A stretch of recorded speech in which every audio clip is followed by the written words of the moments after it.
Dr Hilary is with me. Now, as I know very well, you've had a health diagnosis of your own. It was a real scare, wasn't it, Hilary? It was a bit of a scare. It's been an eventful festive period, really. I've had an unscheduled trip in a motorcycle sidecar when my car had a puncture and I had to get to somewhere urgent. But then I had this virus that's going around that everybody else seems to have had.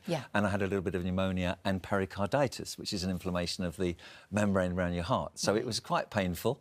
And I wasn't quite sure what it was at first. But this excellent young pair of paramedics came round, did an ECG. ECG was a bit scary. He said I had a heart attack. I hadn't. But it showed that it did so. And then we analysed the trace together and diagnosed pericarditis. They were really good. 21-year-old guy and a slightly older lady. But they were brilliant, and I was blue lighted into hospital. Gosh, that must be really weird for you. Really strange. Really weird. I mean, they thought it was weird as well. This is Dr Hilary. You know, I know what's going on. But the hospital were great as well. At Pembury Hospital, they were inundated with patients, but they were calm, and it all got sorted. And and you're okay. Yeah, absolutely. We were worried. I mean, I was very, very worried. When you just hear, you get like a message saying, oh, Hilary's been blue lighted to the ambulance and all the rest of it. Well. But I felt better after talking to you, and you're okay. Absolutely. Everything's absolutely fine. I know you've had your trials and tribulations as well. And, I know. We were in touch together. So many people have. But I think this time of year, it's a strange one. It is. It's a strange one. It is. I'm so glad you're all right, because we were all worried about you, but I'm so glad you're okay. This is an interesting one. Prostate cancer, we've talked about it so much. Chris Hoy has done the most incredible job of raising awareness and getting men to check themselves. I know he's campaigning for the age limit to be reduced. But prostate cancer now is the most common. The most commonly diagnosed cancer in the UK, more than breast cancer. So breast cancer cases were about 61,000 plus last year, and prostate cancer 64,000 plus.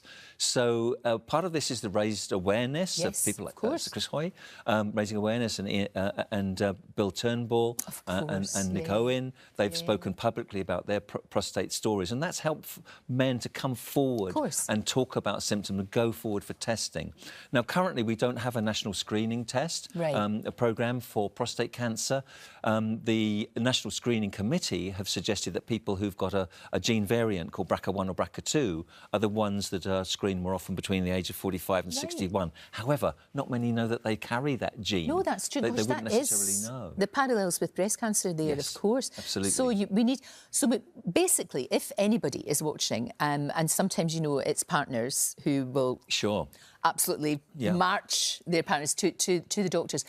What should you be worried about? I know we said it before, but let's do it again. Right, so sometimes there are symptoms which would be urgency, having to rush to the loo suddenly, a weaker stream of urine, having to go more often, getting up at night. These are the common symptoms, but more often than not, they're benign prostate enlargement. They're not cancer, but they could be cancer. If you've got any of those symptoms, go and talk to your GP. You're entitled to ask for a PSA test, the blood test, if you're over 50. You're entitled to ask for one. But we know that some people are more at risk. Black men, for example, have double the risk. As you get older, it increases the risk. And a family history. If you've got any of those things, go and talk to your doctor. Don't be embarrassed. Get it sorted. For goodness sake, don't be embarrassed. I mean, honestly, I know we talked about Chris, but Chris Hoy's done such an incredible... I mean, he's saved lives.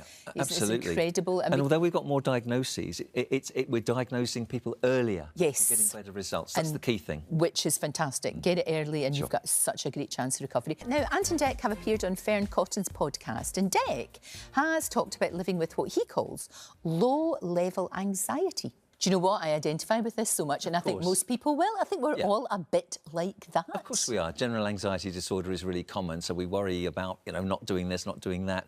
I suppose it's a work ethic, if you like. You feel you also always ought to be doing something. I think the key word there that I picked up on, I suffer from. Yes. Do you suffer from it? Do you not sleep? Do you worry? Do you get palpitations? I think if you're getting physical symptoms or even psychological symptoms that are detrimentally affecting your life, then, it's worth getting some counselling or dealing with it. Prioritising what's on your mind, writing down a list of things that are bothering you and prioritising the things you need to attend to. If you can identify them, you can deal with them in order of priority. You're right. It's about that thing of what can I do about this? Because, there are some situations in our life that you will be anxious about. You know, if you're going to sit an exam or your driving test or something awful happens to you, there's going to be anxiety. That's the human condition, isn't it? And sometimes that improves our performance. So a little bit of a challenge helps us rise to the occasion. We perform better. Yeah. But when it's too much, then we suffer from it. That's different. Oh, no, our that performance goes off the scale and it's not so good. But